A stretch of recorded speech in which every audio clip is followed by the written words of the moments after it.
प्रणाम आत्मवंदन unique recce पथमध्ये तुम्हा सर्वांचे खूप खूप स्वागत आहे. आज आपण पाहणार आहोत शंखनाद व शंखजल पवित्र का. आपल्या भारतीय संस्कृतीमध्ये अध्यात्मामध्ये आणि देवपूजेमध्ये प्रत्येक ठिकाणी शंखाला अनन्यसाधारण महत्त्व आहे. देवपूजेमध्ये शंखाची पूजा केली जाते. शंखाचे अनेक प्रकार आणि अनेक महत्त्व आहे, तसेच उपयोग देखील आहे. शंख हा समुद्रमंथनातून प्राप्त झालेला असल्यामुळे शंखाला खूप महत्त्व आहे. आध्यात्मिकरित्या तर महत्त्व आहेच, परंतु शंख हे देवतांचे प्रतीक म्हणून देखील त्याचा वापर केला जातो. जसे की पहा, शंख आपल्या संस्कृतीत पूजा पाठ, उत्सव, होम हवन, स्वागत समारंभ वगैरे शुभ प्रसंगी शंख वाजविला जातो. जे विजय, युद्धभूमी, समृद्धी, यश व शुभतेचे प्रतीक मानले जाते.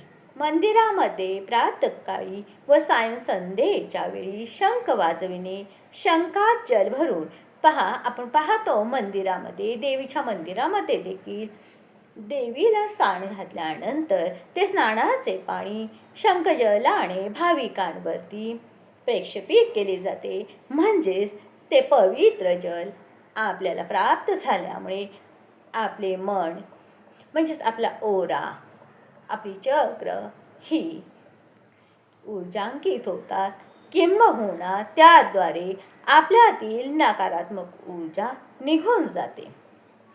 त्यामागचे शास्त्रीय महात्म्य आणि आध्यात्मिक अशा दोन्ही प्रकारे त्याचे आपण महत्त्व पाहणार आहोत. अनुष्ठानाच्या वगैरेच्या समाप्तीनंतर किंवा पूर्णाहुतीनंतर श्रद्धाळूंवर जे जल शिंपडणे ही परंपरा अनादी काळापासून चालत आली आहे. पहा, अथर्ववेदात कांड 4 मध्ये सूक्त 10 मंत्र 1 मध्ये म्हटले गेले आहे की शंख अंतरिक्ष, वायू, ज्योतिर्मंडळ व स्वर्णापासून उत्पन्न झाला आहे. शंखाचा ध्वनी शत्रूंना निलबर करणारा असतो. या संदर्भामध्ये भगवान श्रीकृष्णांचा पांचजन्य आणि अर्जुनाचा देवदत्त शंख प्रसिद्ध आहे.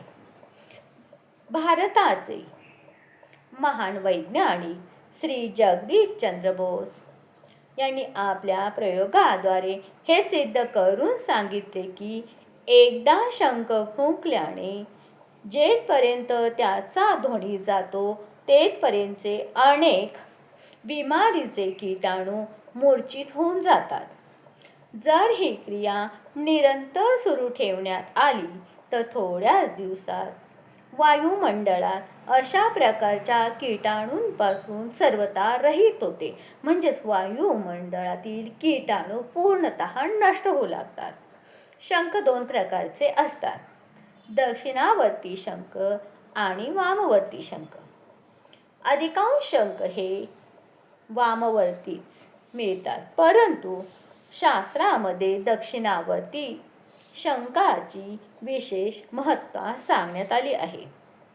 पहा, संध्येच्या वेळी आरती होते आणि शंख वाजविला जातो. शंख युद्धभूमीवरही वाजविला जातो.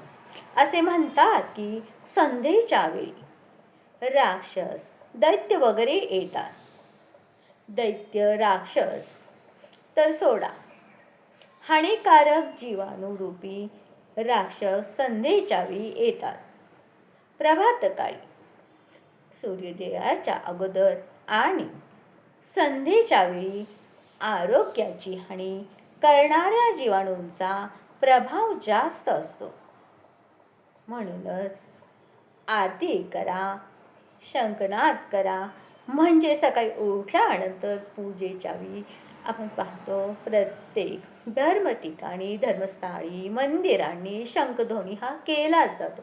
तसेच घरात देखील केला जातो, कारण त्याद्वारे आपल्या घरामध्ये किंवा वास्तूमध्ये असणाऱ्या नकारात्मक ऊर्जा, हानिकारक जीवाणू यांचे प्रमाण कमी होते.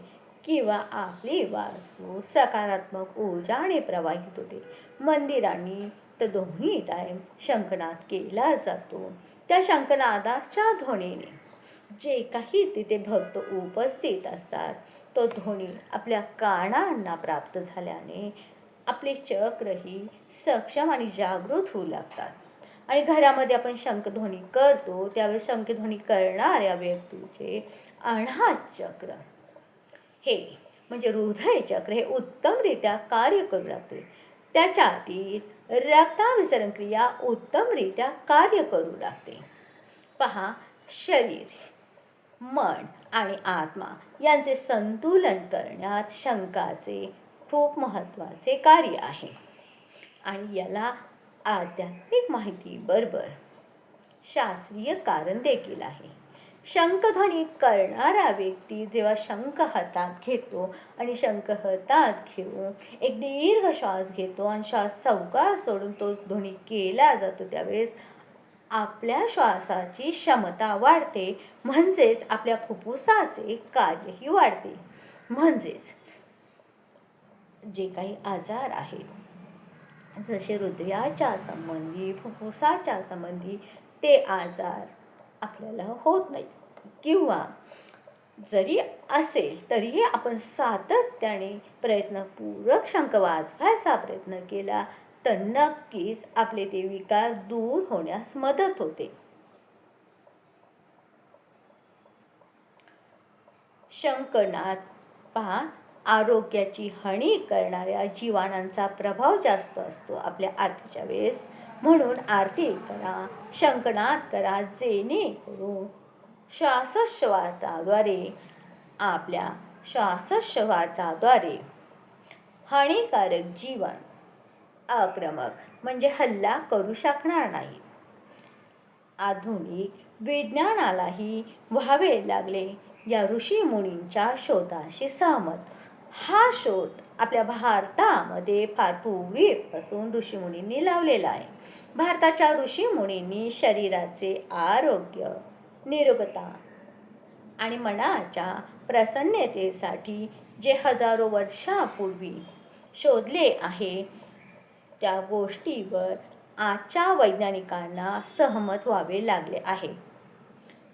जर्मनच्या बर्लिन महाविद्यालयात झालेल्या संशोधनावरून हे सिद्ध झाले आहे की 27 घनफूट प्रति सेकंद वायुशक्तीने शंख वाजवल्याने 2200 घनफुटापर्यंतचे हानिकारक जीवाणू म्हणजे बॅक्टेरिया नष्ट होतात आणि 2600 घनफुटापर्यंतचे मूर्छित होतात. कॉलरा, मलेरिया व मेनिटायझिस रोगाचे कीटाणूसुद्धा शंखध्वनीने नष्ट होतात. शिकागोच्या डॉक्टर डी ब्राइन यांनी 1300 बहिऱ्या लोकांना शंखध्वनीने ठीक केले होते. परंतु भारतातल्या ऋषींनी तर कोट्यावधी जीवांना कल्याणाच्या परमात्म्याच्या मार्गावर लावण्यासाठी मंदिरांमध्ये सकाळ संध्याकाळ शंखध्वनी करायला लावून मोठे उपकारच केले आहे. कारण आवर्जून तर आपण असं करणार नाही, परंतु जर सातत्याने आपली ही प्रथा असेल तर आपण ती करतो. सकाळ संध्याकाळ ध्वनीनाद होतो. हा ध्वनीनाद करणाऱ्याबरोबर जे ह्या ध्वनीनादामध्ये सामील होतात त्यांनाही याचा फायदा होतो. युद्धाच्या प्रारंभी शंखध्वनी, युद्ध समाप्तीच्या वेळी शंखध्वनी, पूजेच्या वेळी शंखध्वनी, मंगलाचरणाच्या वेळी शंखध्वनी, जेथे लाभ झाला तो लाभ सर्वांपर्यंत पोहोचावा ही आपल्या ऋषीमुनींची अशी सर्व हितदृष्टी आहे. सर्वांच्या हिताने त्यांनी दृष्टी ठेवलेली आहे. शंखध्वनीला धार्मिक परंपरेत नियुक्त करणाऱ्या त्या ऋषींना आमचा प्रणाम आहे. हा भारतीय ऋषीमुनींचा शोध आहे. धर्माच्या नावानेही शरीरात आरोग्यता व प्रसन्नतेचा संचार करण्याची त्यांनी व्यवस्था केली. या गोष्टीचा आम्हाला गर्व आहे की या जगात शोध लावणारे आधुनिक वैज्ञानिक जन्मालाही आले नव्हते. त्यापूर्वी ज्या ऋषींनी शोध करून शंखनादाची व्यवस्था केली, त्यांची समज किती उत्तम असेल. हे वैज्ञानिकांच्या डोक्यात बॅक्टेरियाचे गणित आहे. ते बॅक्टेरिया सांगतात, परंतु आपल्या ऋषीमुनींनी सांगितले की सात्विकतेचा संचार होतो. संचार म्हणजे बॅक्टेरिया, ते म्हणतात वैज्ञानिक, आपले ऋषीमुनी काय म्हणतात, सात्विकतेचा संचार होतो, शुद्ध भावनेचा संचार होतो, म्हणजे आपल्यामध्ये प्रवाहित होते आणि अशुद्ध भावना नष्ट होते. रजोगुण तमोगुण क्षीण होतो. शंखाने वीरध्वनी उत्पन्न होतो. म्हणून भगवान श्रीकृष्णाने युद्धभूमीवर शंखनाद केला होता. शंखनाद याचे खूप महत्त्व आहे. आपण हे पाहिले. तसेच शंखजलाचेही अनन्यसाधारण महत्त्व आहे. अशी आपली थोर भारतीय संस्कृती आणि परंपरा आहे. अध्यात्मामध्ये अभ्यास करताना रेखी आणि अध्यात्म याद्वारे जो अभ्यास करताना मला माहिती मिळते, त्या माहितीचे मी व्हिडिओ घेऊन येत असते. तरी कृपया तुम्हाला जरी माहिती आवडत असेल तर नक्कीच लाईक, शेअर आणि सबस्क्राईब करा. कारण आपल्या संस्कृतीसारखी संस्कृती एकात्मता इतर कुठेही नाही, हेच प्रकट करण्याचा माझा उद्देश आहे. वैज्ञानिक हे आता आले. पूर्वीपासून आपल्या ऋषीमुनींनी आपल्याला खूप मोठी देणगी दिलेली आहे. प्रत्येक ग्रंथामध्ये अभ्यास करताना जीवाच्या सूक्ष्म क्रियापासून आत्ता अस्तित्व असणाऱ्या क्रियापर्यंतची माहिती मिळते. तीच मी समोर आणण्याचा प्रयत्न करते. जय जय रघुवीर समर्थ. जय सद्गुरू. तुम्हाला माझे व्हिडिओ आवडत असतील तर नक्कीच लाईक, शेअर आणि सबस्क्राईब करा. हे पद्मपुराणामध्ये आहे, ते मी तुमच्यासाठी घेऊन आले. जय सद्गुरू. पुन्हा भेटूया पुढच्या प्रवासात.